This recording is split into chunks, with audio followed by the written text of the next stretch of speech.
Never forget subscribe the channel and hit the bell icon for latest updates. Meg Ryan and Nora Ephron once planned to make a movie about Red Hawks in Central Park.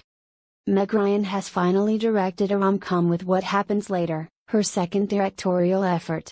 The actress, 61, is practically synonymous with the genre, having risen to fame as a star in Nora Ephron-penned, and later directed, films like When Harry Met Sally, Sleepless in Seattle, and You've Got Mail. But before Ephron's death in 2012, Ryan and the iconic writer had thrown around the idea of collaborating on another film, this time behind the camera. At one point we talked about a script, about something that happened in Central Park with the Red Hawks, Ryan tells ZU. We were dancing around that for a minute. These Hawks end up on Fifth Avenue in the facade of this very tony, apartment, building. Adds Ryan's co-star David Duchovny of the story. The residents loved these hawks until the hawks started eating pigeons and squirrels and dropping them on people below. The main hawk was named Pale Male, after the true story of the bird who first began roosting on the building in the early 1990s.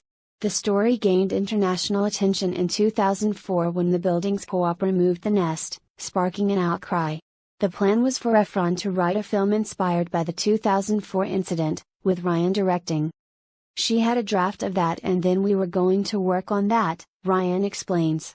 I was going to try to direct, it was a long time ago. That plan never came to fruition, but Ryan did get behind the camera in 2015 for Ithaca.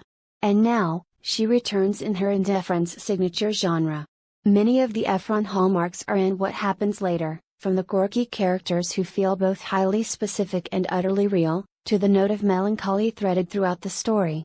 The film follows Willa, Ryan, and Bill, Duchovny, two exes who get snowed in for the night at an airport, 20 years after they last saw each other.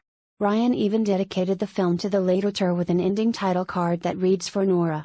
I'm just grateful to her, Ryan says. I have so many blessings in my life that I could trace back to her.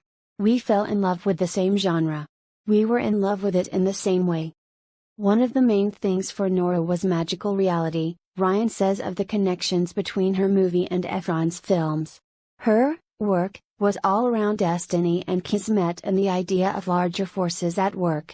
In this movie, it's the airport. It's this environment that is irritating them and brokering their current interaction. That is her element. If rom-coms could secretly speak to the moment, she felt they were successful. What Happens Later is playing in theaters starting this Friday.